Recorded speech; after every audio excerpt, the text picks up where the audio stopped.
The stones had been falling for 3 days before the Aldrich family finally got clearance to dig. A section of the old ruin on the eastern ridge of Ardath 3 had collapsed during a minor tremor, the kind the colony got twice a year. Nothing dramatic, just the planet settling into itself like an old house. The ruins were everywhere on Ardath 3.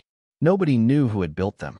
The settlers had long stopped asking and started using them as landmarks instead. The broken tower east of the grain fields. The arch structure near the water processing plant. The long wall that nobody had ever fully mapped. The Colonial Museum paid per artifact recovered, and the Aldrich family needed the money. Dario Aldrich was 41 years old, broad-shouldered, and deeply tired in the way of a man who had been solving practical problems his whole life and had not yet run out of them. He drove the salvage hauler across the morning field with the quiet efficiency of someone who had done it 100 times.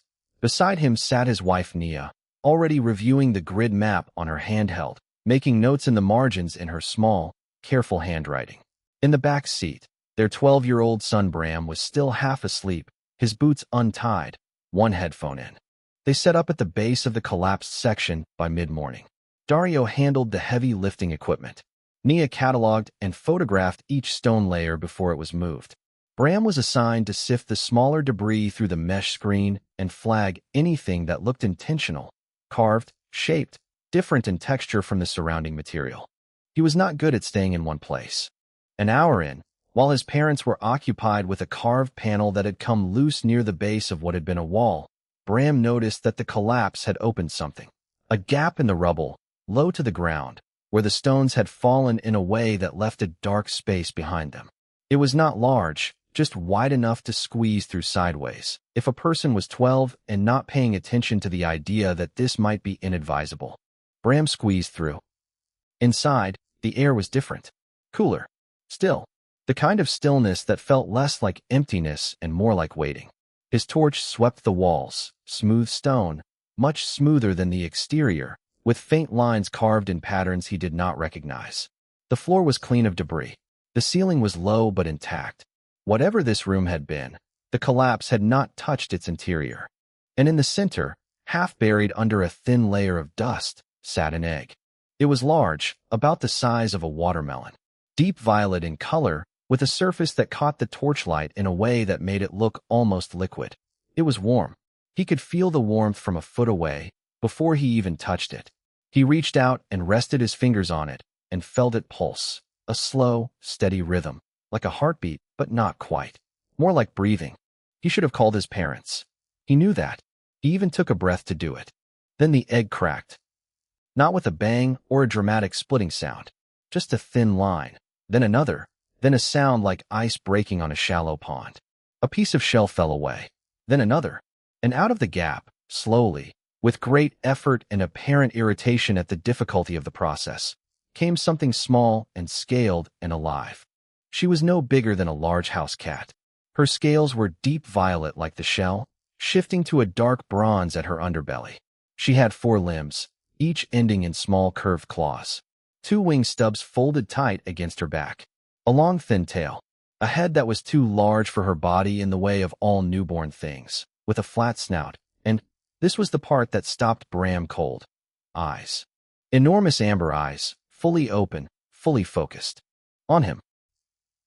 She looked at him the way no animal had ever looked at him. Not with fear, not with the blank curiosity of a creature processing a stimulus. She looked at him the way a person looks at someone they are deciding whether to trust. Then she sneezed. It was a small sneeze, delicate and surprising. And the pebble on the floor 6 inches from her nose turned to ash where she had breathed on it. Bram stared at the ash, then at her, then at the ash again. She made a small sound, not quite a cry, more like a question, and took 2 unsteady steps toward him on legs that had never been used before, and hooked her front claws into the fabric of his jacket at the hem. He could still call his parents.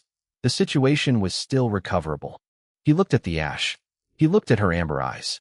He thought about the Colonial Museum and what they paid per artifact, and what the word artifact implied about how they treated things they had found, and he made a decision that he would spend the next decade being simultaneously grateful for and mildly terrified by.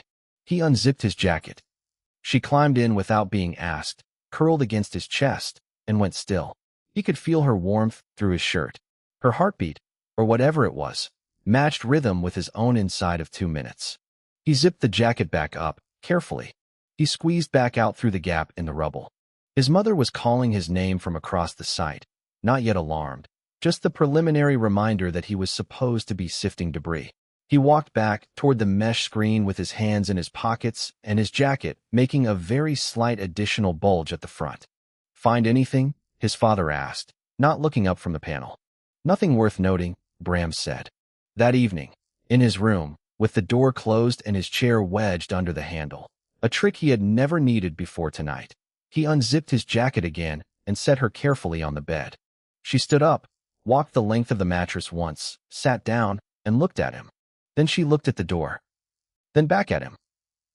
He was going to explain to her that she had to stay quiet, and he would figure out the rest. He was going to explain that this was temporary, probably, and that he would think of something. He got as far as opening his mouth. She walked to the door, studied the latch for approximately 30 seconds, and pressed the mechanism open with one small claw in a motion that was entirely too deliberate to be an accident. Bram stared at the open door, then at her. She looked back at him with those amber eyes, patient and calm, and watching him think. He closed the door again, gently, and sat back down on the bed. "Okay," he said quietly, to himself as much as to her. "Okay." She climbed back onto the bed, walked in a tight circle twice, and curled up against his leg. Her warmth bled through his jeans. Outside the window, the stars over Ardath 3 were very bright and very far away, and entirely unaware of what had just begun in a small room in a salvager's house on the eastern ridge. 6 months after Bram carried a dragon home in his jacket, the secret ended on a Tuesday, in the kitchen, at dinner. It ended not because Bram confessed, or because his parents found the evidence he had been nervously hiding. The scorch marks on his bedroom wall he had repainted twice, the 3 destroyed pillowcases, the time he had explained the smell of smoke as a candle. "I was doing a thing for school." It ended because Rhea decided it had gone on long enough. She walked into the kitchen at 6:30, sat down beside Nia's chair, and waited. She was now roughly the size of a large dog. Her scales had deepened from the pale violet of hatching to a rich, layered color that shifted between dark bronze and deep purple, depending on the light. Her wings, still growing, were folded neatly against her back. Her tail was coiled around her own feet. She sat straight, with the posture of something that had been deciding to do this for some time and had simply chosen now. Nia looked at her. Rhea looked back. Nia set down her fork. She looked at Bram. Bram looked at his plate. Then Nia looked at Dario, who was still reading something on his handheld and had not yet noticed. Nia reached over and put her hand on Dario's arm. He looked up, saw the expression on his wife's face, followed her gaze, and went very still. 3 seconds of absolute silence passed in the Aldrich kitchen. Then Dario put down his handheld, picked up his fork again, and said, "Bram, how long?" 6 months, Bram said quietly. "She lived in your room for 6 months. Mostly my room. Sometimes the storage closet off the hall. I moved some things around." Another silence. "The candle," Nia said. "There was no candle," Bram confirmed. Dario ate a bite of his dinner. He chewed it with the focused deliberation of someone who was using the physical act of eating to process information that had not yet fully arrived. Then he looked at Rhea again. She had not moved. She was still watching Nia, with a patient, level attention that was not the behavior of an animal waiting to be fed. "She's looking at me like she understands what we're saying," Nia said. "I think she does," Bram said. "Most of it, anyway." What followed was not a fight. The Aldrich family was not a family that shouted. What followed was a long conversation, then a longer silence, then Dario going outside for a walk around the yard, which was his method of processing things that did not fit into his existing understanding of the world. When he came back in, Rhea was sitting on the kitchen floor watching Nia, who had already gotten out her reference tablet and begun searching everything ever written about large-scaled creatures on colonial worlds. There was not much. Most of what existed described creatures that were either much smaller or much less calm about human proximity. "She's not from here," Nia said, without looking up. "The ruins are pre-settlement. The vault Bram described, sealed chamber, stable temperature, deliberate construction. That's not a natural nest. Someone put her there," Dario said. Someone hit her, Nia said, which was a different thing entirely, and all three of them felt the difference without being able to say exactly why. They built her an enclosure, Dario's contribution, measured and reinforced, and built into the side structure of the house over the course of 2 weekends with the focused competence of a man who had decided that if this was the situation, then the situation was going to be handled correctly. Ria watched him build it. On the second weekend, she sat beside him for an hour and watched every step of the construction with such careful attention that Dario had the uncomfortable feeling he was being graded. She never used the enclosure to sleep. She used it as a place to sit during the day when the family was not home, because it was what they had built her, and she understood the gesture even if the necessity was debatable.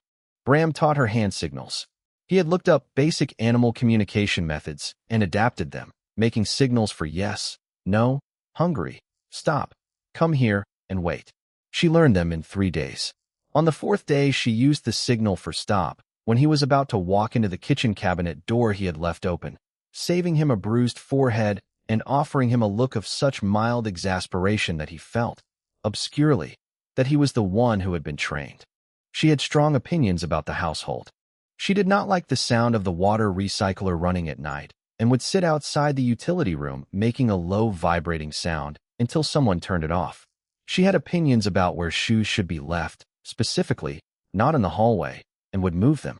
She had reorganized Bram's book collection by size before he noticed she was doing it. She watched the weather panel every morning with an attention that eventually prompted Nia to start actually checking it, since Ria's moods seemed to track upcoming atmospheric changes with better accuracy than the Colonial Weather Service. And she read. It started with Bram's tablet. He had left it on the bed one afternoon and come back to find her holding it between her front claws, tilting it slightly, working through the basic interface with a combination of claw-tip precision and intense concentration. He had not taken it back. He had sat down quietly and watched her navigate through it. She went through his textbooks first, then his downloaded fiction, then the technical manuals Dario had downloaded for his engineering certification. She read those twice. Dario, informed of this development, did not say anything for a full minute. Then he went and got a second tablet, loaded his complete reference library onto it, and left it on Ria's sleeping pad without comment. She looked at the tablet. She looked at Dario.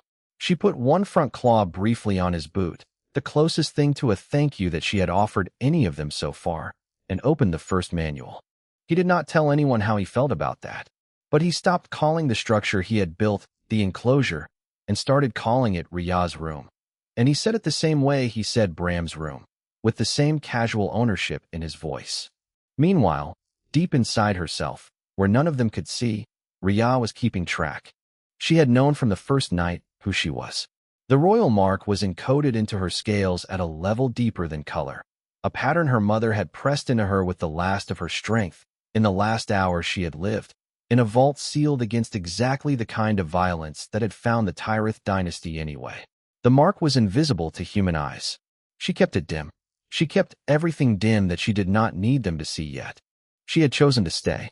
It had taken her approximately 2 weeks to make the decision, and she had made it clearly and with full understanding of what it meant. She had observed enough by then. The father, who rebuilt things that broke and never mentioned the effort. The mother, who was always 3 steps ahead of every problem and pretended not to be so others would feel useful. The boy, who had carried a strange creature home in his jacket because he had been afraid of what would happen to her. This was not what she had expected from the species her mother's records had categorized as emergent, loud, and largely unpredictable. It was better. The night after Dario left the tablet, when the house was quiet and the recycler had been turned off, Ria sat by Bram's window and looked at the stars for a long time. She knew which direction the sovereignty lay. She knew the names of the 43 systems. She knew the shape of the empire she had been born to inherit, and she knew that somewhere in it, someone was looking for her, or hoping not to find her, which was more dangerous. She looked at the stars until she was done looking. Then she turned away, walked to Bram's bed, stepped over his legs carefully, and curled up at his feet. She was, for the first time in her short life, where she wanted to be. She had decided to keep it. The drone footage had been badly deleted. Whoever had posted it to the Colonial Community Board, a neighbor 3 plots over, operating a mapping drone that had drifted, had taken it down within the hour once they realized what they had captured. But the Colonial Community Board had 1,700 subscribers. The video had been live for 49 minutes, and 49 minutes on a slow colony network was more than enough time for 6 people to save a copy and one of them to share it with someone outside Ardath 3. By the time Dr. Oral Fail arrived at the Ardath Colony shuttle dock 18 months later with 2 cases of equipment and a research authorization from the Colonial University, the footage had been viewed 11,000 times on the academic xenobiology circuit and 0 times by anyone who knew what they were actually looking at. Dr. Fail knew. She was 38, sharp-featured, and had devoted the last decade to the study of sapient non-human biology in fringe colonial zones. She had written 3 papers that had been largely ignored and one that had won a minor prize and been largely ignored. She was used to being ignored. She was not used to being wrong, and the footage of a large, violet-scaled, winged creature walking calmly across a residential yard on Ardath 3 and moving a pair of boots from the front step to the designated footwear shelf beside the door was the single most interesting thing she had ever seen, and she had seen a lot. She spent 2 weeks in the colony proper, asking careful questions in the disinterested way of someone doing background research that has nothing to do with anything specific. She was good at this. Nobody mentioned the Aldrichs directly, but the shape of the community's careful not mentioning eventually pointed her in one direction, and on a quiet Thursday, she drove out to the eastern ridge and knocked on the door of a house with an unusual side structure. Nia answered, looked at Dr. Fail's credentials, said, "I'll get Dario," in a tone that meant she already knew why this person was here. The conversation on the porch lasted 40 minutes. Dario was civil and cautious. Nia was direct. Bram, now 16, sat on the porch rail and said very little. Dr. Fail explained her work, her intentions, her institutional ethics framework, and the fact that she had no obligation to report this to any authority because no law she was aware of covered this specific situation. Then she said, "I would very much like to meet her, if she agrees." They all looked at Bram, which surprised Dr. Fail until she understood it. It was not Bram's decision. They were looking at Bram because Bram would know. Bram went inside. After a moment, Ria came out. She was not small anymore. She stood at the shoulder of a tall man, her head above Dario's. Her scales had fully settled into their adult color, deep violet bronze, with a subtle sheen that was not quite iridescent but was not quite not. Her wings, still growing but already impressive, were folded against her back. Her amber eyes moved to Dr. Fail and stayed there. Dr. Fail, to her very great credit, did not step back. She went still in the way of someone who has spent a career training their instincts and was now applying them fully. Ria studied her for 11 minutes. Dr. Fail did not speak, did not move unnecessarily, and did not look away. The family watched from the porch with the quiet patience of people who had learned that this process had its own timing. Then Ria spoke. "You have a university lanyard in your left coat pocket," she said. Her voice was low and layered in a way that no human throat could produce, but her words were clear, precise, standard, with an accent that was unmistakably upper colony, the soft vowels and clipped consonants of Nia's audio serials, which she had listened to approximately 300 times. "You have not shown it because you decided it would make you seem more institutional than you wanted to appear. That was a correct decision." Dr. Fail stood very still for a moment. Then she sat down, slowly, on the porch steps. She put her hands on her knees. She took one careful breath. "Right," she said. "Okay. You may ask your questions," Ria said. "I will answer the ones I choose to answer." What followed was 3 hours on the porch, which eventually moved inside because Nia made tea and because the afternoon wind came up, and which covered topics ranging from Ria's cognitive development to her dietary requirements to a 40-minute tangent in which Ria expressed, in detail, her assessment of the structural inefficiencies in Ardath 3's water distribution grid. This last section was directed primarily at Dario, who had submitted 3 formal complaints to the Colonial Infrastructure Board about exactly this issue and had been ignored each time. He did not say much, but his expression, for the first time in a long while, was the expression of a man who felt understood. Dr. Fail took no notes during this. She had asked permission and been told she could take notes about general topics, but not about anything Ria said directly, and she had agreed to this without hesitation, which Rhea had noted. It was in the late afternoon, while Dr. Fail was asking about Rhea's early development, that Rhea stopped mid-sentence. She turned her head toward the window, toward the sky, specifically, the part of the sky to the northeast, above the ridge line. Her eyes changed. It was a small change, easy to miss if you had not been watching her closely for years. The amber did not quite darken, but it shifted to something that had no name in any human color vocabulary, something that lived at the edge of visible light and carried weight with it. "Something is wrong," Bram said, not as a question. Rhea did not answer immediately. She was very still, which in her meant something different from stillness in a human. It meant she was working, processing, running something through whatever interior system processed things for her. "There is a ship," she said at last, "in the upper orbital band. It arrived within the last 2 hours, during our conversation. It is not a colonial vessel." She paused. "It is running standard survey scan patterns over the ridge zone." Nobody spoke. Dr. Fail looked between Bram and Nia and Dario, and then back to Rhea. "The ruins," Dario said flatly. "No," Rhea said. She looked at him directly.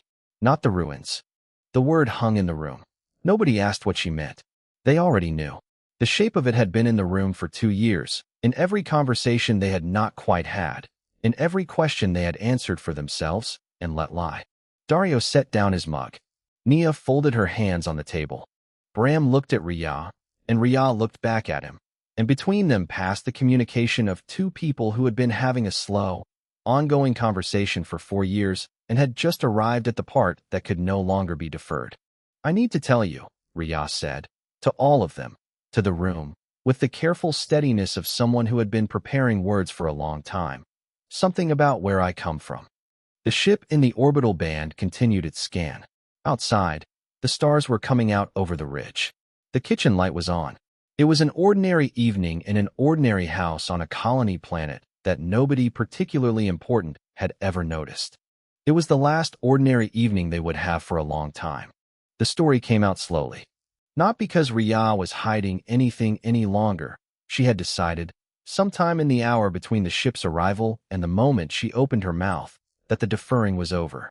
It came out slowly because she had never said it aloud before, not to anyone, and saying a thing aloud is different from carrying it. Some truths need to be set down carefully, the way you set down something fragile, and Rhea was careful by nature. Nia made more tea. Nobody asked for it. She made it anyway, because her hands needed something to do. Rhea began with her mother. "The Empress Varith," she said, "had ruled the Tyrith dynasty for 60 years, which was young, by dragon reckoning, still in the period of early strength. The dynasty was old. 43 systems. A civilization that had existed long enough to watch other civilizations rise and fall, and had never made formal contact with humanity, not because humanity was unimportant, but because the timing had not been right. There were things the sovereignty managed carefully, and timing was one of them."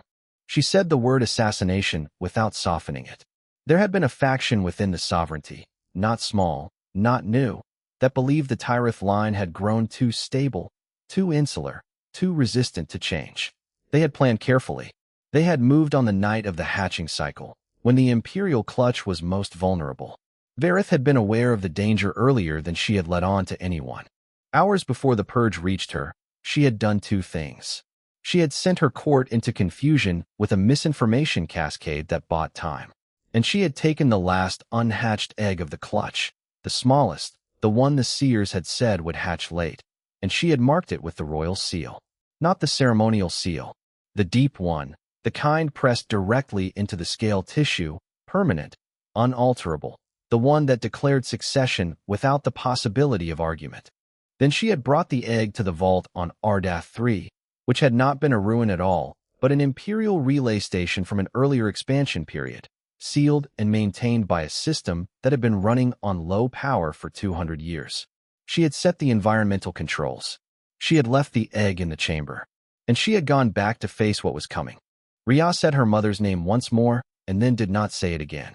Dario was looking at the table, not in the way of someone avoiding eye contact, in the way of someone who was looking at something very carefully and needed the table to hold still.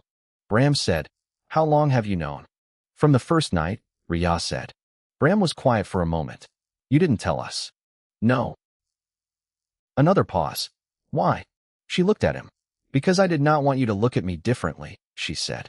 I had never been wanted without reason before. I did not want to learn what it felt like to have a reason introduced. The room was very quiet. Outside, the evening wind moved through the ridge grass. The ship in the orbital band was still there, still scanning, patient in the way of something that had waited a long time and could wait a little longer. Nia spoke first, and what she said surprised Dr. Fail, who had been sitting at the end of the table trying very hard to be invisible. Nia said, "Can they detect the royal mark from orbit?" Ria looked at her with an expression that Dr. Fail would later describe. In the paper she spent 2 years writing and never quite finished, as the expression of someone who had expected grief and received something more useful. Not in its suppressed state, Ria said. I have kept it suppressed since hatching. It requires constant attention. But the ship is using the same scan frequency as the Vault's original detection system, which suggests they know what to look for. Then we have time, Nia said. Finite, but some. Yes, Ria said. Dario raised his head. Tell me about their military capability. This was, Dr. Fail thought, the most human sentence she had ever heard. Not what are you, not this is impossible, not what does this mean for us.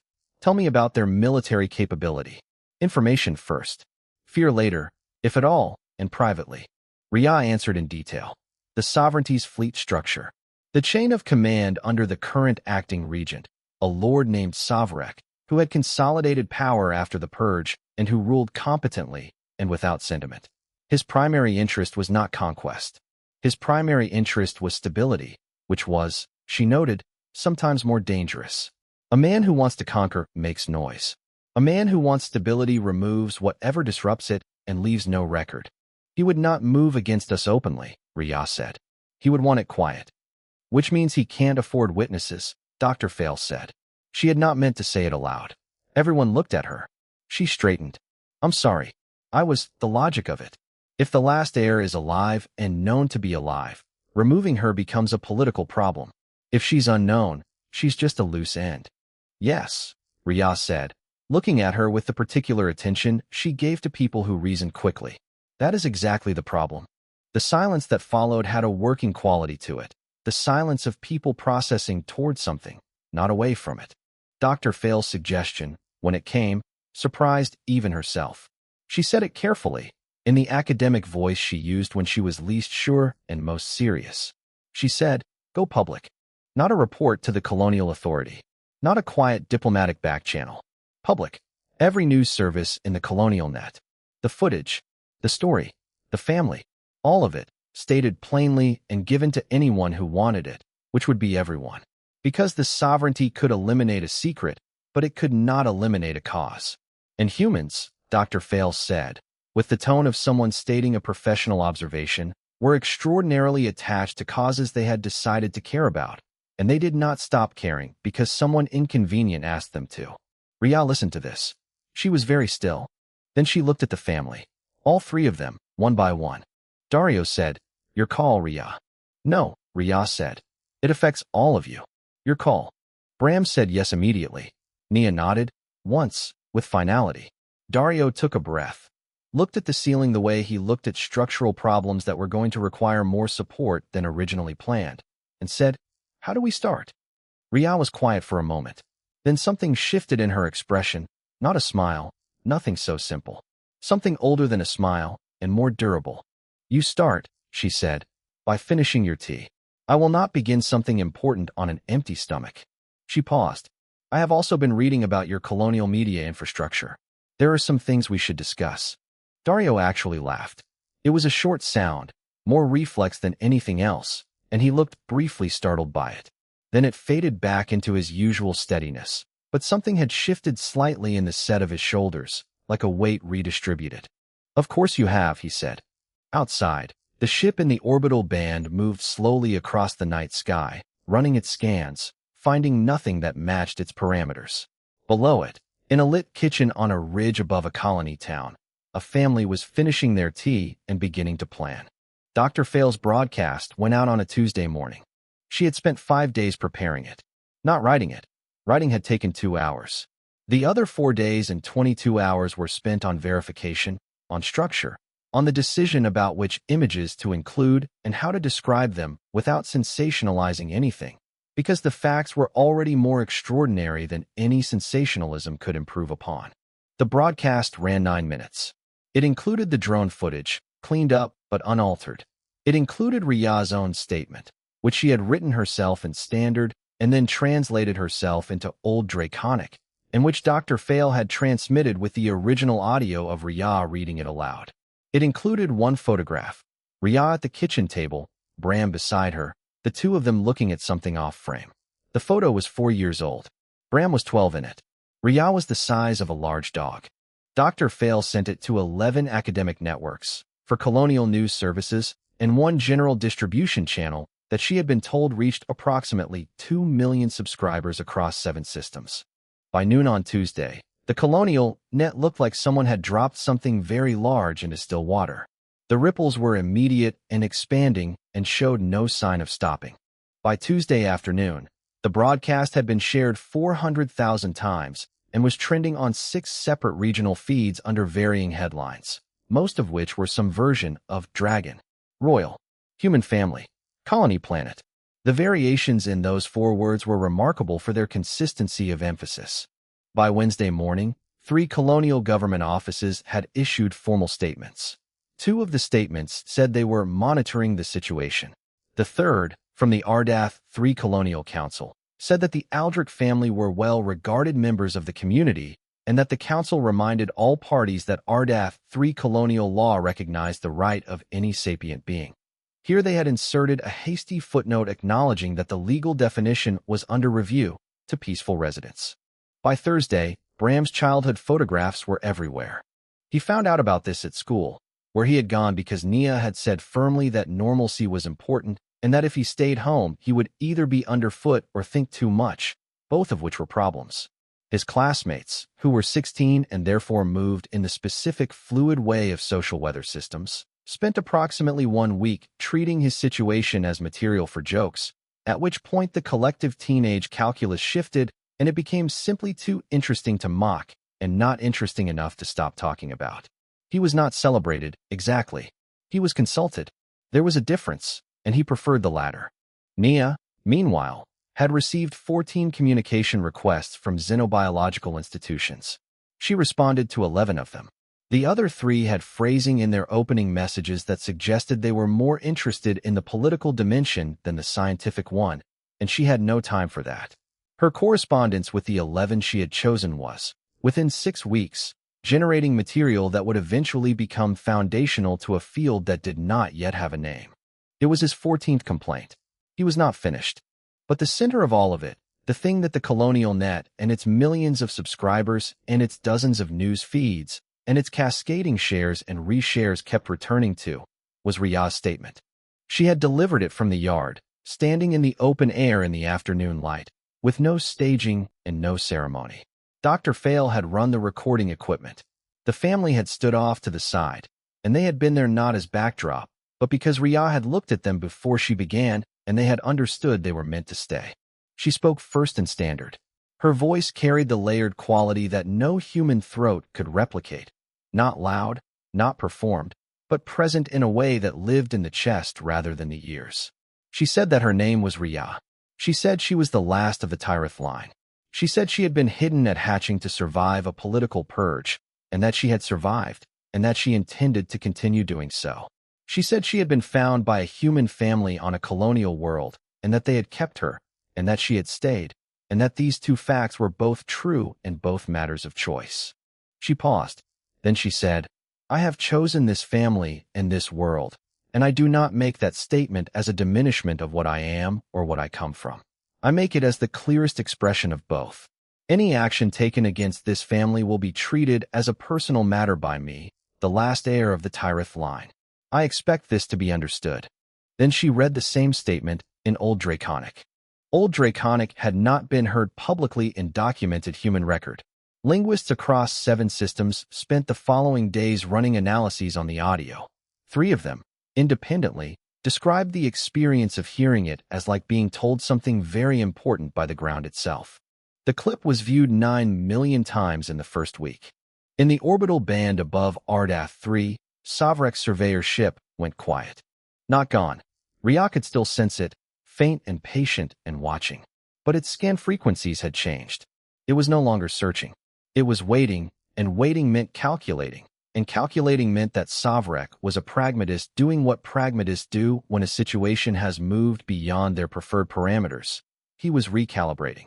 He could not move against her now without naming her first, and naming her confirmed the dynasty's survival, which triggered inheritance protocols embedded in sovereignty law that even a regent could not easily override.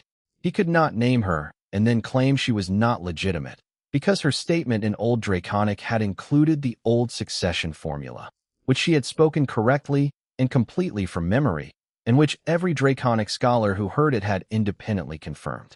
He could not simply disappear the family without disappearing them in front of 9 million viewers and their governments and their opinions. He was, for the first time in his carefully managed career, in a situation that could not be quietly resolved. Rhea knew this. She had known it would happen this way. She had not been certain of the timing, that had depended on humans being as loud and as caring and as thoroughly inconvenient as her observations of them suggested they would be, and they had not disappointed her. On Friday evening, 5 days after the broadcast, she sat with Nia on the porch steps while the rest of the family was inside. The cameras and the feed drones that had appeared over the ridge for 3 days had finally backed off at Dario's request, which the colony constable had backed with a formality that surprised the media operators and did not surprise anyone who knew Dario. The yard was quiet. The sky was clear. "Are you all right?" Nia asked. Not about the political situation. Not about the ship in orbit. She asked it the way she always asked it, which was plainly and without assumption. Rhea was quiet for a moment. She was not deciding whether to answer. She was noticing, with something that she did not have a word for in Standard or Old Draconic, the specific quality of being asked by someone who was prepared to hear whatever the answer actually was. "I am certain," she said. "For the first time, I am certain." Nia nodded. She did not say anything else. She did not need to. They sat together until the stars came fully out, which took a while, and neither of them was in any hurry. 8 years passed the way years pass when the world has changed, but the house has not. The house on the eastern ridge had changed a little. Dario had built the extension, 2 large open-air rooms attached to the south side of the structure, roofless except for a retractable weather cover, with reinforced flooring rated for weight that the Colonial Engineering Board had initially questioned before being referred to Dario's schematics, which were impeccable. Rhea had reviewed the plans with 7 pages of structural notes. He had incorporated 6.5 of them, and they had a short disagreement about the 7th that ended, as most of their disagreements ended, with both of them arriving independently at the same solution 3 days later and neither mentioning it. She was full-grown now. Her wingspan, extended, was the width of the house. Her scales had deepened further, the violet almost black at certain angles, the bronze visible only in direct sunlight, shifting and alive. When she walked, the ground remembered it. When she was still, which was often, she looked like something that had been there long before the colony and would be there long after. She was still Rhea. She still moved Dario's shoes. Bram was 24. He came home every semester from the Colonial University, where he was finishing a degree in xenolinguistics on a scholarship that Dr. Fail had arranged quietly and never mentioned to him, a fact he had discovered accidentally and then decided to let stand. He arrived on the same shuttle route, carrying the same kind of bag he had always carried, and Rhea met him at the end of the property road each time, because she had always known when he was coming and had never explained how. She still called him by the name she had invented in the first months after she learned to speak, a sound in Old Draconic, 2 syllables, with a tone that did not translate. The family had never asked for a translation. They had understood it the way they understood most things about Rhea, through context, through repetition, through the gradual accumulation of evidence that assembled itself into certainty. The name meant something like first, but that was not quite right. It meant something closer to the reason I stayed, but that was too long. The linguists who had eventually been given access to study Rhea's Old Draconic usage had spent 3 papers on that word alone and had not reached consensus. Bram never asked her what it meant. She thought this showed good judgment on his part. The world outside the ridge had not settled so much as rearranged itself around the new shape of things. The draconic sovereignty and humanity had formal talks now. The first had happened 14 months after the broadcast, in a neutral station that neither side had suggested first, a fact that had been diplomatically critical. The talks were slow. They moved with the pace of two civilizations that had each been managing their own affairs for a very long time, and were not entirely sure what to do with the existence of the other. They were also, against many expectations, civil. The historians were already arguing about why. The most honest among them tended to point at a farmhouse on the eastern ridge of Ardath 3 and note that the first real channel between the two civilizations had been established not by any government or military or official body, but by a 12-year-old boy who had hidden a dragon in his jacket, and by the dragon who had led him. Rhea had not claimed the Tyrith throne. She had also not renounced it. This had produced the kind of sustained diplomatic tension that kept a great many people employed and a great many lawyers in correspondence, and which Rhea observed with the patience of someone who understood that some things were not problems to be solved but conditions to be managed. The sovereignty watched her. She watched them back. The watching had, gradually, acquired a quality that was less like mutual surveillance and more like mutual acknowledgement. It was not peace. It was not alliance. It was something newer than either, something that did not yet have a word, which the linguists were also working on. Savrek had retired, technically, 3 years ago. He remained influential. Rhea sent him a brief formal message on the occasion of his retirement, which he had acknowledged with an equally brief formal reply. The exchange contained, in its structure and phrasing, something that people who studied these things recognized as the foundation of a treaty that neither party was ready to call a treaty yet. Dario, who had read both messages, had said, "That's the most polite standoff I've ever seen," and Rhea had said, "That is what it is supposed to be," with the satisfaction of someone whose plan had arrived at its intended shape. Dr. Fail visited twice a year. She had moved her primary research base to Ardath 3. Technically, though she was away as often as she was there, traveling to present findings at conferences and collect data for the 3 book-length projects she was always almost finishing. She and Nia had written 4 co-authored papers and were working on a 5th. She ate dinner with the family when she was in colony, and had a standing chair at the kitchen table that nobody had formally assigned and nobody needed to. Nia's own work had grown into something she had not planned and was quietly proud of. The Aldrich framework, as it had come to be called in the academic literature, which she found mildly embarrassing, described the foundational conditions for trust between sapient species, and it was built not from theory but from observation. 8 years of close observation of one dragon and her family, recorded with the careful attention Nia brought to everything, had produced something that researchers across 7 systems were still finding new applications for. She was modest about this. She was not modest in the way of someone who did not know their work was good. She was modest in the way of someone who knew exactly what the work was and also knew it had come from something that was not, at its foundation, professional at all. It had come from paying attention to someone she loved. On a Tuesday evening in late autumn, 8 years after a 9-minute broadcast had rearranged the shape of the known world, the Aldrich family ate dinner together. Bram was home for his semester visit. Dario had cooked, which happened on occasions he considered important without ever saying so. Dr. Fail was in colony and had been at the table since 6. Rhea was in her open-air rooms, which adjoined the kitchen through a wide arch Dario had installed so she could be present without being absent, which was how she usually preferred it. The conversation moved the way it always had.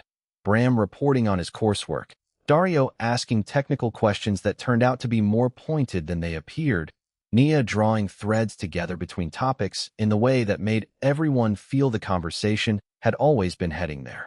Rhea listened and commented occasionally, in the dry particular way she had commented for years, and the family responded to her the way they always had, which was to argue back when they disagreed and to acknowledge when she was right, which was often. After the food was gone, and before the dishes were dealt with, Dario's calm pinged. He read the message with the expression he used for colonial bureaucracy, focused, slightly weary, and prepared. Then he read it again. Sovereignty Diplomatic Office, he said, mostly to the room. Requesting a formal audience with the heir of the Tyrith line. 3rd request this month. Rhea, from her rooms, spoke without turning her head from the stars she had been watching through the open roof. "After Bram's visit," she said. "Schedule it for after Bram's visit." Dario typed his reply without comment, read it back once, and changed one word. The message he sent said, "After the family visit. First things first." He put the comm down. The dishes were waiting. Bram was saying something about a linguistic paper he was working on, a discussion about a word that did not translate, and Dr. Fail was already asking questions, and Nia was already listening in the way she listened when something interested her, which was the way she listened to most things. Ria turned her head from the stars, settled herself more comfortably on the warm stone, and watched the lit kitchen through the arch. The people inside it moved in the easy way of people who had been in the same room many times and intended to be again. There was nothing extraordinary about the scene, and everything extraordinary about it. She had been born to rule an empire of 43 systems. She had inherited, instead, something considerably smaller and considerably harder to describe, and worth every star she had given up to have it. Outside, the night was clear. The galaxy turned as it always had, indifferent and vast and entirely unaware of what mattered.